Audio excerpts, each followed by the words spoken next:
A man aggrieved by life. The biggest lesson I've learned is that if you have all the fresh water you want to drink and all the food you want to eat, you ought never to complain about anything. Eddie Rickenbacker, a famous pilot, after spending 24 days in the Pacific Ocean without food or water. Willie Owen was melancholic by nature, often sad, overly impressionable, solitary, and shy. He was still very attentive to others, unable to offend, even raise his voice to anyone. The opinion of others meant a lot to him.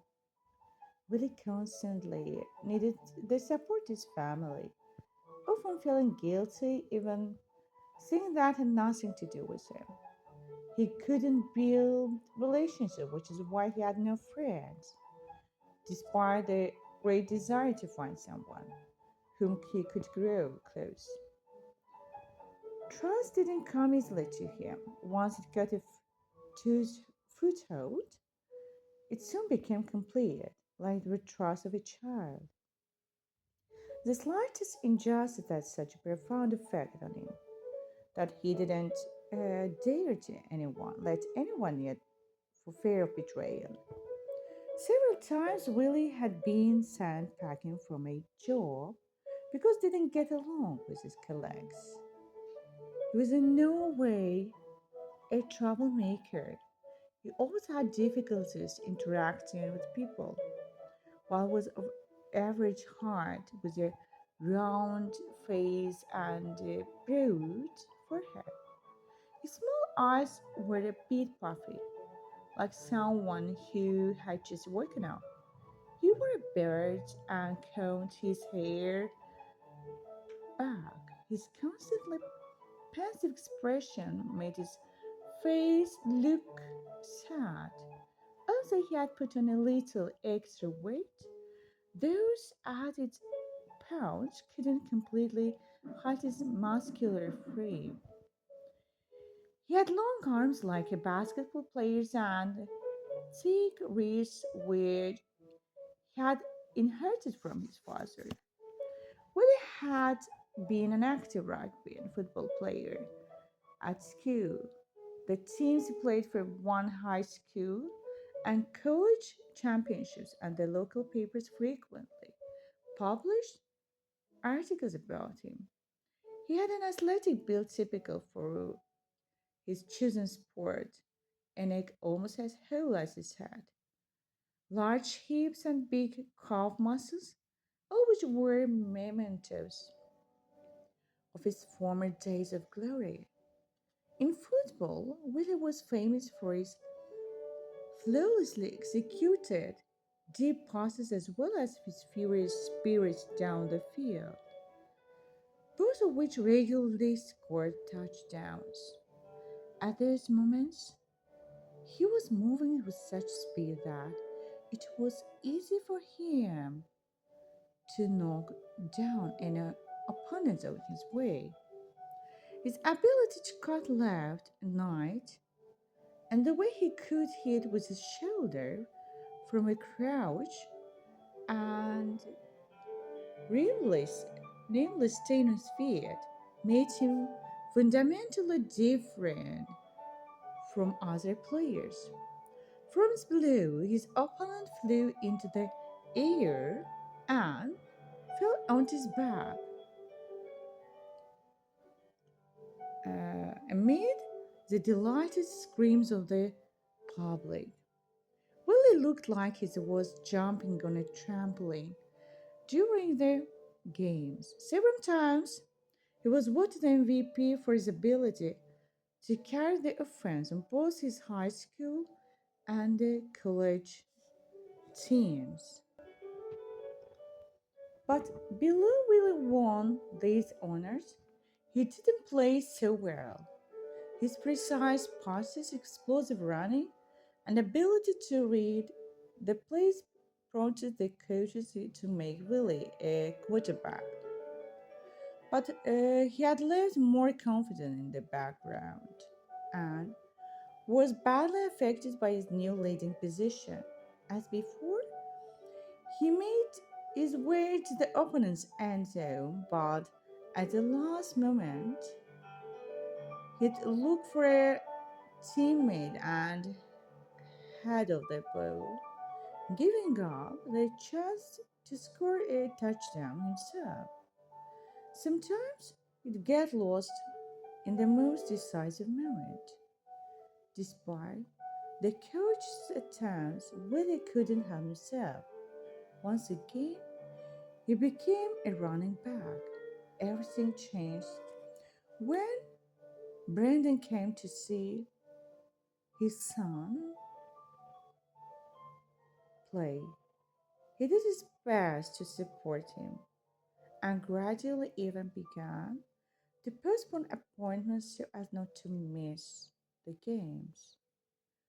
His opinion meant the world to Willie. Now, it didn't only matter to him that his team won, it also mattered that his contribution was visible. To Willie, his father was a hero. To attract his attention, he had to distinguish himself. Handing over the ball to another player at a crucial instant wouldn't do anyone more. Now he was making touchdowns himself, bringing his team points. After that, a new era dawned in Willie's athletic career. career. He was switched from a running back to a quarterback again. Willie put all his tricky moves, running speed, and instinctive sense of opposing tacklers' intentional display to lead the offensive attack. He also possessed ideal physical qualities for the game: long arms, powerful muscles, and bony legs. These were genetically inherited qualities. His lack of height did not in any way prevent Willie from demonstrating his beautiful game. In many cases, once Willie got hold on the ball, he would knock down the opposing players one by one as he ran down the field. Not even opposing players with the height and weight advantage over him were an obstacle. Even when he had the chance to outrun his opponents, sometimes he preferred to bring them down. Willie did all this for his dad because Brandon really liked that maneuver. Son, you're doing great. You're destroying their defense like a bowling ball slamming into the pins. How did you send that big hulking number 93 flying? Not to mention 96. God Almighty. You caught him by the leg and tossed him over your shoulder like he was nothing but a little bird. Brandon couldn't hide his delight. He tried to never miss a single one of his son's games. Willie's high school team went undefeated and was ranked first in the state. At a stadium that seated 10,000 spectators, his teammates hoisted Willie onto their shoulders and circled the field. These sights filled Brandon with pride. Those were the most wonderful days of Will's life. And at that moment, Willie had eyes only for his father, holding the championship trophy aloft and looking for his father in the crowd who wanted to say, Dad, I did this all for you. After graduation, Willie was very happy to be recruited by his first choice college. Willie did not put a lot of effort into his classwork and spent all his time training and practicing, thus helping his team win a lot of games in his first season. By his sophomore year, they were runners up in the NCAA National Championship, and 2 years later, their team won the NCAA Championship in a stadium that seated almost 100,000 fans. Finally, Willie got drafted into the National Football League for, by the five-time Super Bowl champs, the Dallas Cowboys. Although every football player dreams of playing in the NFL, for some reason that even Willie himself did not understand, he turned down his opportunity. When asked about it, he simply said that he didn't want to. But of course, the answer was not so simple. Much later, Willie discovered the answer to the question for himself. At that moment, only one thing was clear. He felt a profound emptiness inside of him. This quite a distressing time in Willie's life because right as he was about to receive his invitation to play in the NFL, his parents divorced. They hadn't been getting along very well, even when Billy was enjoying his greatest triumphs. The never ending family squabbling, his mother's occasional departures from their home and then returns, plus his father's sporadic absence at night, had all begun to seem normal. Despite everything, Willie went on with his everyday life. He went to class, continued attending practice regularly, and often went out with friends. But during those years, although Willie was in the middle of the family spats, he didn't feel lonely or helpless. He knew that he had a family. He knew that even his parents never stopped arguing. They still loved him very much. At Leah, that's what Willie thought. After the divorce, Willie's father moved to Houston, and living with his mother became unbearable. When Willie's father told him, "You're all grown up now and you can handle things by yourself," that was the moment when he truly began to feel alone. Whatever his parents had been like, they had at least been there for him. But now he was left on his own. This feeling of loneliness never left Willie, not at the festive family table, not during a picnic with friends, not even when holding a trophy and listening to the applause of fans. But now loneliness was swallowing Willie's whole life, like a stream of water destroying a dam. In the end, Willie let slip the one big chance that could have changed his life. Our lives are not built on theories, but on our actions.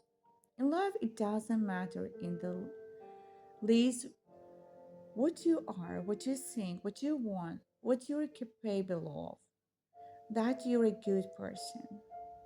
What seems to matter in life is only what you're doing. Willie, like most people, lived his life as if he had no control over it. He was walking his narrow path head down and had no idea that he had so many different choices to blame himself or others for his few failures, to take responsibility to avoid it. He didn't know that a change in attitude would change his decisions and his life. Willie had seen his share of troubles in his life. The hardships he had endured had clouded Willie's already pessimistic philosophy of life, had snuffed out the fire in his belly. Sometime later, after his father moved to Houston, Willie's mother got married for the second time. She talked to Willie on the phone from time to time. Eventually, even those calls stopped, but Willie kept waiting. He consoled himself by thinking probably her new husband won't let her. In time, his mother, like his father, faded into nothing more than a ghost from the bitter, painful pages of his childhood. By then, Willie had grown used to solitude. He had no expectations of anyone because he didn't believe anyone even thought about him. His life experiences taught him to distrust others and reinforced his negative preconceptions of people. After he graduated, Willie went to work for a while in Dallas. That was his hometown where he had been born. Frequently moved to other cities for work. Then he went to Houston, the city his father had moved to when he had walked out on his family. But by the time he got to Houston, his father had already passed.